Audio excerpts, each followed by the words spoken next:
Israel's parliament has enacted a temporary 2-year amendment to the counterterrorism law, introducing a new criminal offense known as the consumption of terrorist materials.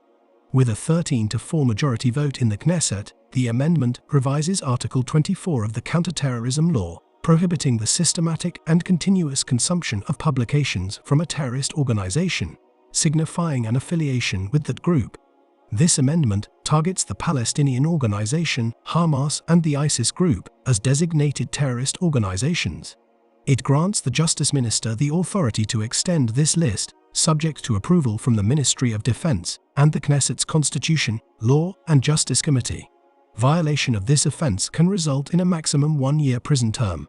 However, human rights organizations in Israel have criticized it as a form of thought control, with concerns that it might criminalize even passive social media use.